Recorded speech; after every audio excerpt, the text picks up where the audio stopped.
Now, it's my privilege to introduce Joe Anderson, who's going to be our guest speaker for today. Joe? Yes. Do you want me to start now? Yes, it's all yours. Thank you. Line behind. Where's my paraphernalia? I'm going home.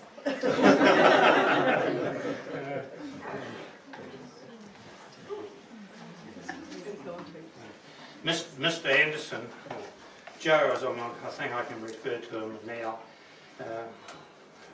he doesn't like the suggestion that we're friends from a long way back, but I was one of his customers in the local district court for quite a number of years here on the right side of the ledger. We had many meetings over a long period of time, and I first met Mr. Anderson back in the late 60s in Dunedin. And he's come on board and he's done a lot of, given me a lot of advice and help in putting this book together. We'll leave it to you, sir. Thank you. Well, ladies and gentlemen, that last witness, I wouldn't take too much story out of what he said. I have to say that I am completely at sea in addressing you people. Normally I have had a captive audience, and you people, with your particular interests, and this particular installation and the resurrection of it, is just blown me away. Congratulations to all of you who have been involved in keeping an icon of New Zealand and of this area alive. Well done. As I understand, my task today is to launch the book that Alec, no, not the book, the manuscript that Alec has completed, researched and delivered.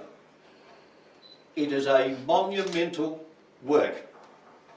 It would take me at least 3 to 4 weeks just to skim through rather than go deeply into it. It is a work of considerable importance, again, to New Zealand and to this area. I have to also say that I am quite pleased that it's somewhat informal, that this gathering, that there is no lectern that is before me, because the last time that I had a lectern, I had a solicitor speaking from it. And he came from Christchurch, and he was a very theatrical person.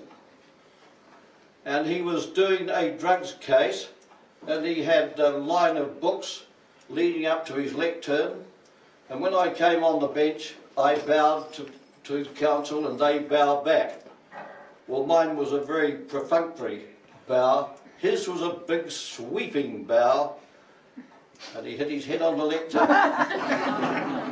The books fell off the end of the table, and he disappeared from my sight under the table, and I couldn't help but say, is there no appearance on behalf of council this morning?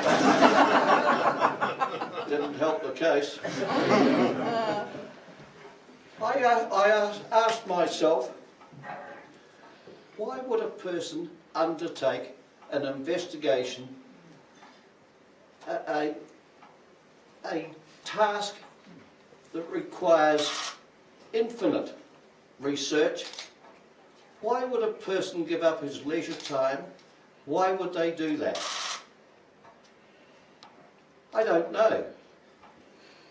All I do say is I didn't know that Alec Glennie was a man of sufficient patience, research ability to produce what he has. Can I just read to you what Winston Churchill had to say about his book and his writings. Writing a book is an adventure. To begin with, it is a toy and an amusement. Then it becomes a mistress. Then it becomes a tyrant. The last phase is just as you're about to reconcile yourself with the tyrant, you bundle it up, throw it away, and give it to the public to choke on it. That comes from a well-known author, and that comes from a man who I think knew something about it. Doing an exercise, as Alec has done, requires research. The research undertaken here is magnificent. It deals with facts, it deals with incidents, and I think above all, it deals with personalities.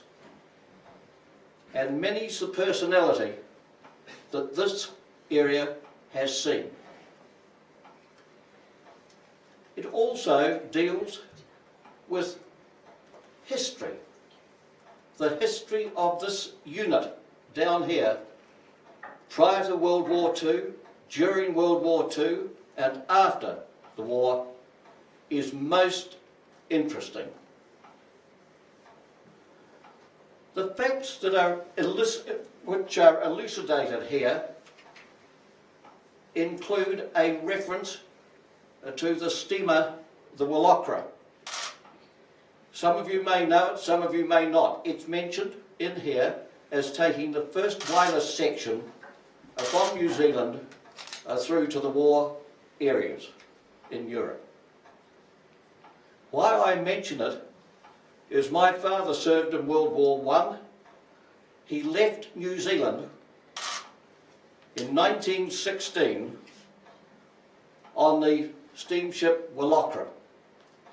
He went via South Africa, and when I read the story about the Awarua taking the radio section, it travelled the same path and course as my father.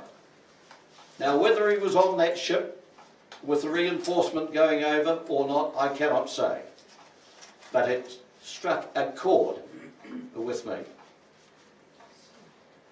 But then in the book is mentioned, and you'll all get bored with me shortly,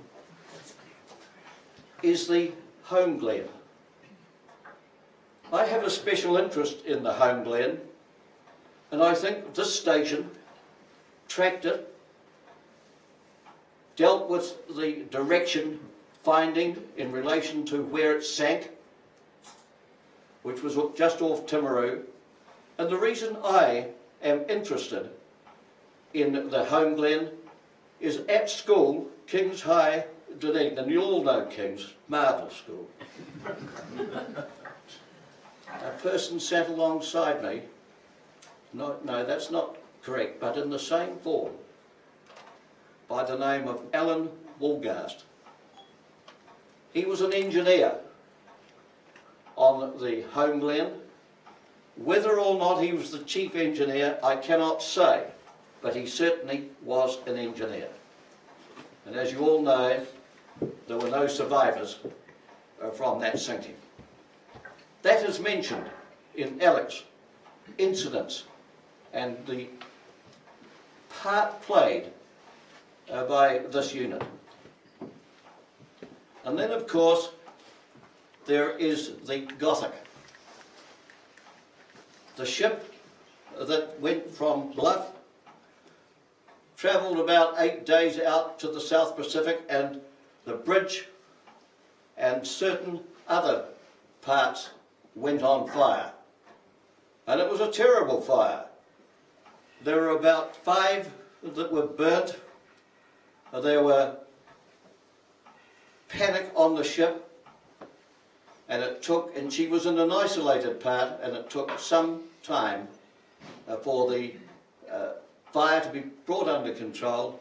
And in fact, the ship's engineers, those that were left, and the crew, those that were left, put the fire out and brought the ship back to Wellington? Who tracked it? Who listened in? Who kept the listening watch? Awarua. It paid, those three incidents all show what an integral part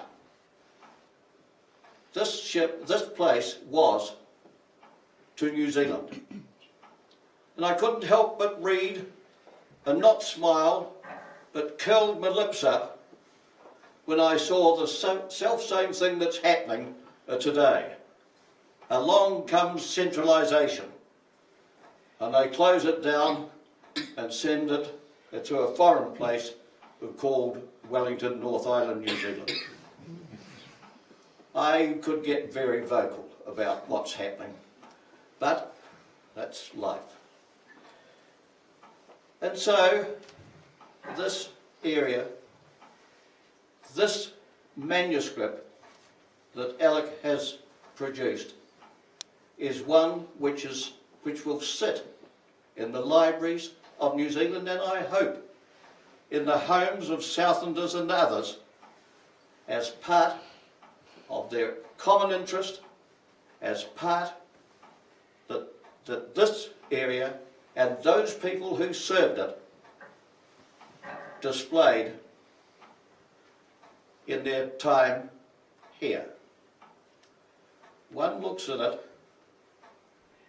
and the attention to duty, the attention to their task is monumental. I hope, and I think it would have happened today, but I hope that the example that has been set by everybody who's passed through these lands will be followed in the future. I want to say that I cannot, and I wouldn't like to show my ignorance, but I cannot single any person out from the vast number that have been through these walls and through this land, because I'd make a mistake somewhere and Alec Glennie would bring out his truncheon and probably beat me around the ears for making the mistake. He was like that, you know. So I deliberately stepped back and put everyone in a collective basket and say good on them.